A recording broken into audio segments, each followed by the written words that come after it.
Hi guys, welcome to another book talk video. Today I'm discussing Girl Online by Zoe Sugg or Zoella. She's a very famous YouTuber. And by the way, my outfit is matching the book cover. Just wanted to make sure you didn't miss that. This video contains spoilers because I'll be going into the details of the plot, the characters, the writing style, and the romance and sharing my thoughts on them.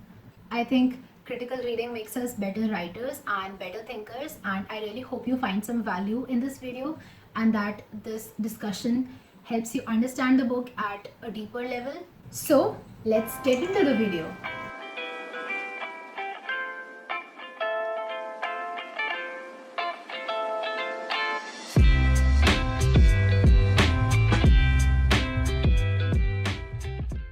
So it wasn't actually written by Zoella. The story and the characters are hers, but the book was written by someone else.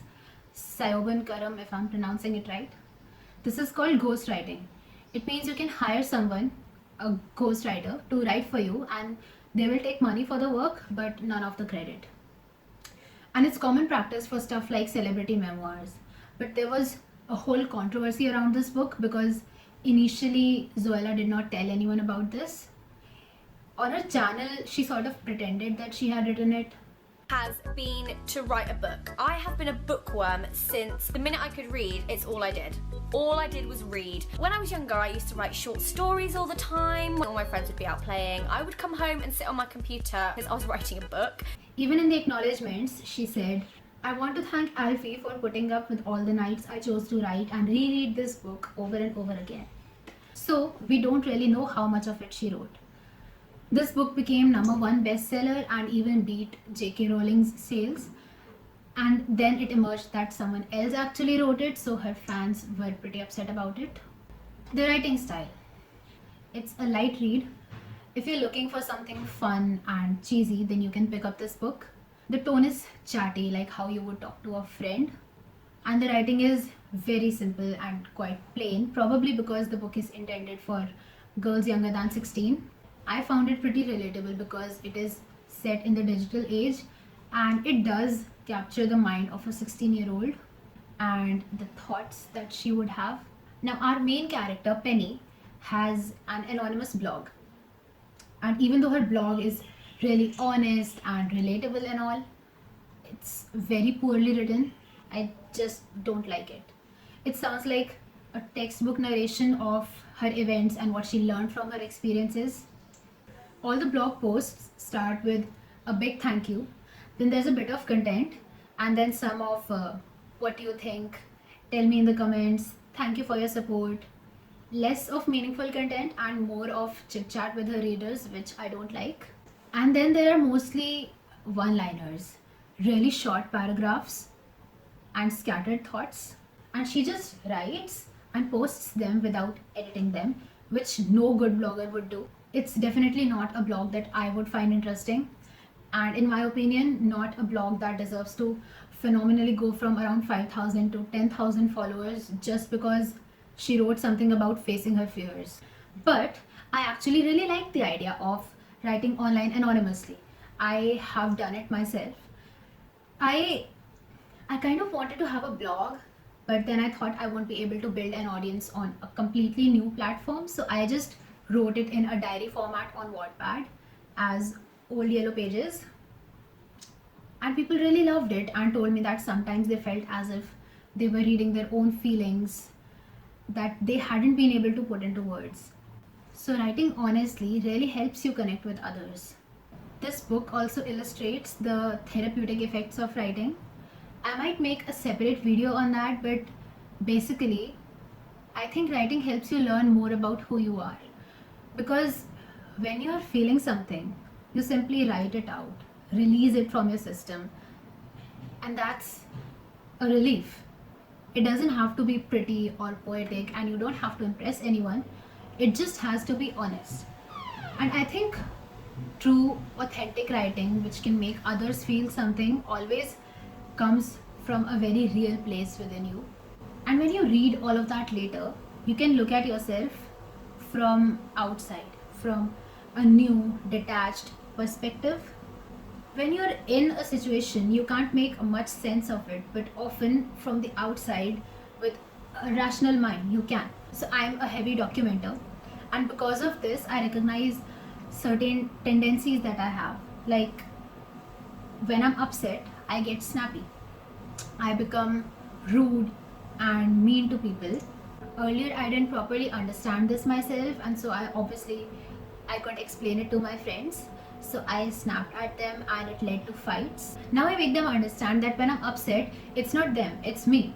My mood becomes okay very quickly once I spend time with myself and think about my problems. So when I'm upset and people ask me how I am, I don't put on a smile and say I'm okay.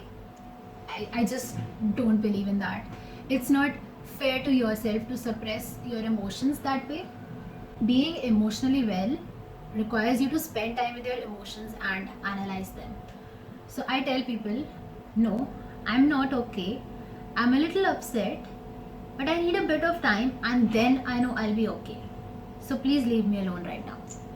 Now, how am I able to say that I will be okay with such conviction?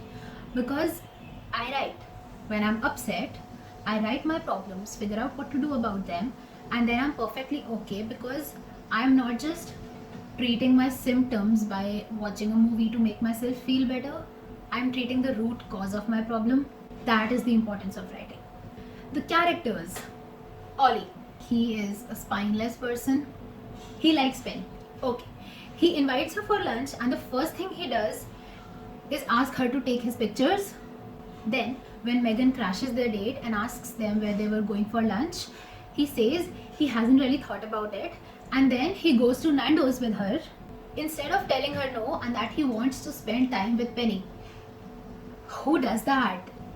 He didn't even stand up to Megan when she posted Penny's embarrassing video online. He simply commented, I think she looks cute, on a video of her falling down and embarrassing herself on stage. If it was meant to be supportive, it sure as hell wasn't. You can't just hide your feelings for someone and pretend not to like them and not do anything for them when they are in trouble and then expect them to like you back. You have to show your enthusiasm and liking for them if you want to have that person, like Noah did. So Ollie is a shallow guy who hasn't really figured out who he is and how to stand his ground. He helped Megan with the internet leak when Penny said no to him. What? Penny is relatable because she shares the insecurities of a lot of teenage girls. She's awkward about her looks. Also, I am really tired of the clumsy girl cliche. I've seen it too many times on Wattpad and even on Twilight. Why can't characters have some other flaws? Also, it seems unrealistic because I've never met anyone so clumsy in real life. Like, is it an actual thing? Can people really be that clumsy? Okay, so apparently, extreme clumsiness and panic attacks can be a symptom of dyspraxia. Or maybe not. There's probably a lot more to dyspraxia. Whenever Penny sees something quirky and something typical Penny to Noah, a voice in her head goes, why did you say that? Can't you say something normal? And it's so sad that she has been driven to this point by Megan because Megan always glared at her when she tried to be herself. And now Penny's default mode is to scold herself. She's sort of been programmed this way. But at the same time, she thinks, I'm honest on my blog and people seem to really like me, so I can't be all that bad.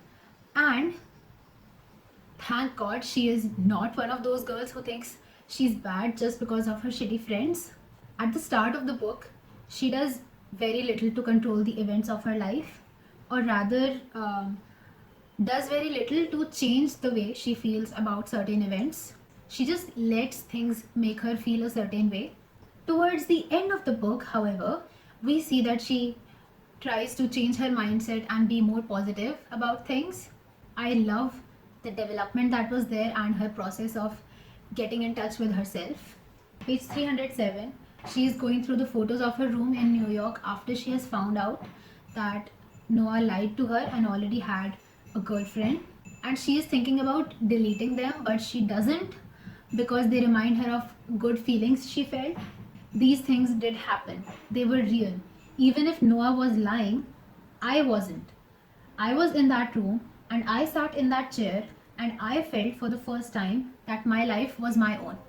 That's beautiful. That's why we click photos, isn't it? Because there is something that we don't want to lose. And they take us back to something good that happened. And then she prints out those photos and they remind her of the new Penny and how she chose to face her fears and find herself. I love her character arc. A character arc, by the way, is the transformation or inner journey of a character over the course of a story. Page 308. So it hasn't turned out to be the perfect love story, but that doesn't mean that I won't have one day. I love how she doesn't allow one person to tarnish her definition of love, and how she's not saying, well, love hurts and I'm scarred for life and I'm never going to love again because my world has ended. My life can be anything I want it to be as long as I remember that it's mine. Now, this is a strong and grounded character. So, critics are saying that she is basing her whole self worth on a boy. Like, a boy told her that she was beautiful and now she likes herself. Well, firstly, it does sometimes take an external entity to make us see something in ourselves which we couldn't see. Secondly, I don't think it's just because of Noah. I think Penny always did embrace herself, but not completely. And Noah was a catalyst. So, on page 307, she doesn't feel good just because of Noah, but because of what all she felt. Now, something I want to address. This book sold around 78,000 copies in its first week of release in the UK, making Zoella the fastest selling debut novelist ever. So people picked it up expecting something really phenomenal, but the book didn't deliver. So people got really pissed and started hating it. The thing is, the book did so well not because of its content, but because of Zoella's popularity. So yeah, this book received a lot of criticism on Goodreads, and I think most of it was from adults. And that's unfair because obviously they are going to hate this book because it's not really written for them. But look at it from a 13-year-old's perspective. I think they would really like it and would find Penny inspiring. For adults, Penny's thoughts might be very obvious and unspecial because with age, people do become mature.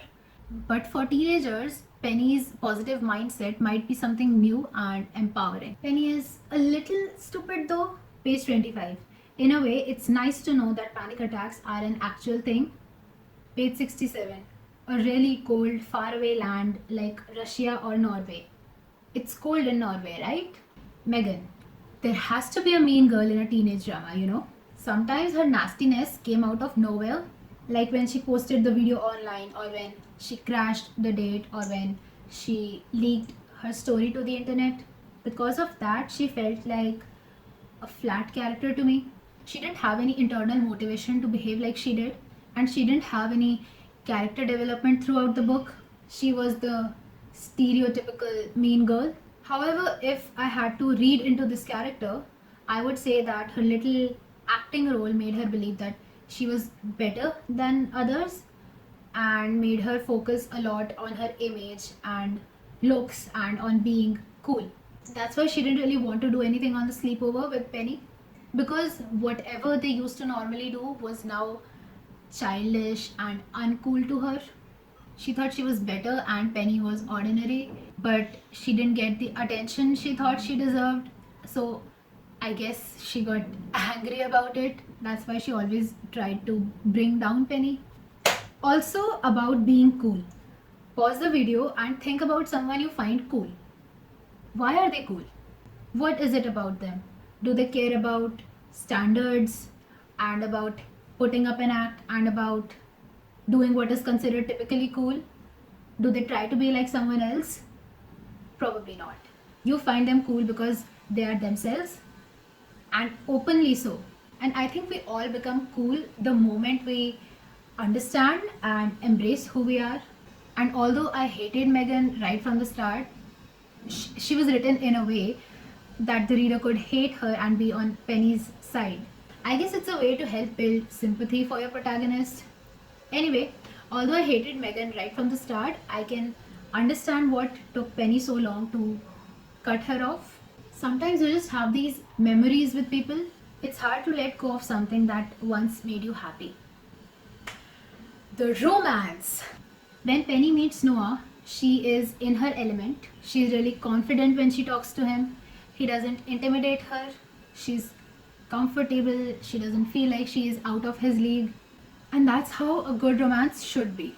The things that she believes others would find weird, like her magical mystery day, he doesn't. He likes it because he is a person who I think is not trying to be anything, not trying to be the standard definition of cool. He was so nice when she had a panic attack in the car, when he offered to tell her about the upcoming turns and junctions. So nice. Like, in school, teenagers always kind of try to not be nice with someone because it's uncool to show your feelings. In school, whenever I got a little friendly with a guy, everyone would be like, so you like this person. And it would kind of embarrass me, and I would try not to show too much affection or show it in a cool and camouflaged way. Teenagers can be really stupid. Anyway, then I decided that it's actually cool to show that you care, so I started telling the Hooters to shut up. I like how expressive Noah is when he is interested in her. So he is openly caring and telling her that she's cute. Also, thankfully, Noah is not just a hot guy. He is understanding and he is fun and he is himself and asks questions like, how does this art make you feel when they are in that artist's cafe? Now that's hot. But we have insta love here. That is, when two characters fall in love immediately, often without knowing each other beyond physical appearances or a single conversation. So the romance here is too unrealistic and too fast. Like, they kiss on the second day. I think you can get attracted to someone, but you can't fall in love with them so quickly. But that's from an adult perspective. I can now look back and say that whatever little attraction that I felt towards guys in school were just tiny crushes. But at that time when I was feeling it, it didn't feel small. Most teenage girls, I think, do declare crushes very quickly. They can't really distinguish between crushes and love because they don't have much experience with love and have nothing to compare this feeling to. They've only been on this planet for 12 or 13 years and have only liked about 2 or 3 guys. And they declare love with any guy who sort of treats them right. I think that's one reason why teenage relationships don't last very long. There's a lot more required to sustain a relationship than just butterflies and sparks. So imagine it from Penny's perspective. She's invisible at school. Megan and Ollie don't really care about her. And suddenly, there's a guy who treats her well. And he's older too. For some reason, that's a major attraction to young girls. So, whether it really is love or not, she is pretty justified in saying that they like each other so much that it might be love. And since the book is from her point of view and she does not really have the maturity to distinguish between attraction and love, I think it's fair for her to say that she is in love because that's how she feels. That is how teens feel. It might or might not work out, but we don't get to see that in the book because it ends on a happy note. I think it's also slightly problematic how these young adult novels give so much hope to young people by talking about how people fall in love and how relationships start, and by showing us the happy side of relationships. Someone getting the girl or the guy they love is not the end of the story, it's actually the beginning. But we hardly get to see what happens to the characters, what problems they face, and that creates a false image of romance in young minds. It might make people believe that something like insta love can lead to a happy ending when actually that is rarely the case. And there is more to love than just the happy dates and the flowers and all that. Page 276.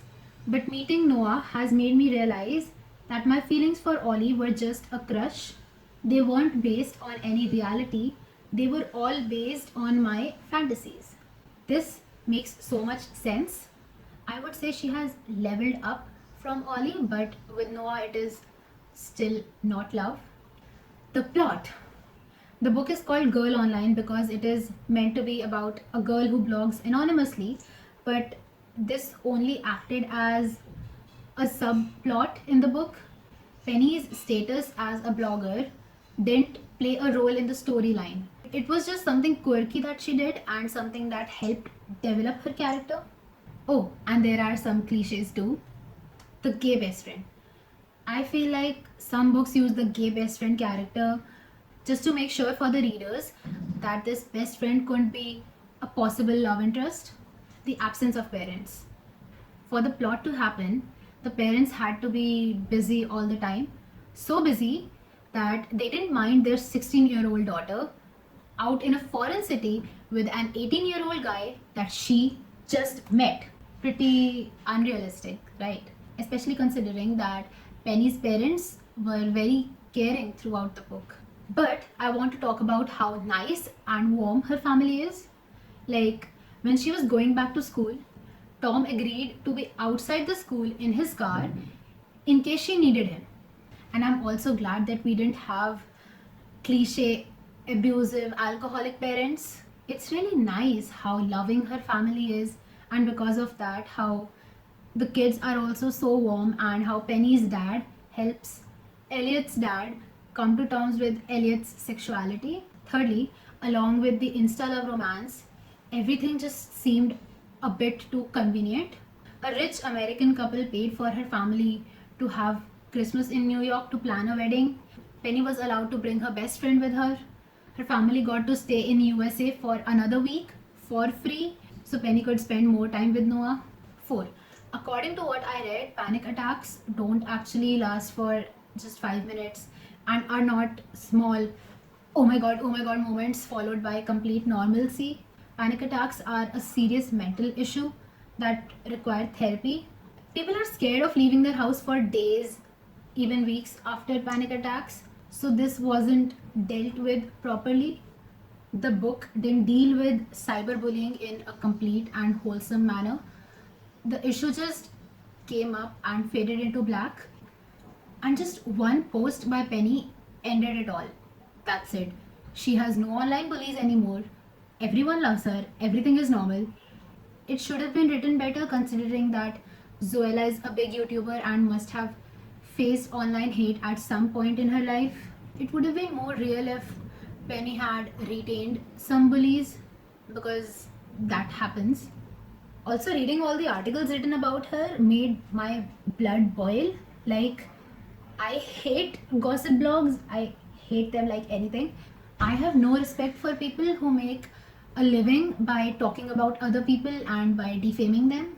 Some gossip websites have no concept of personal space and go to any lengths to deliver juicy news, and that is disgusting. They just take away so much happiness from people. And that's it for this video. You can tell me what you think. I always pin my favorite comments, and if you want more such videos, you can check out my book talk playlist. Bye.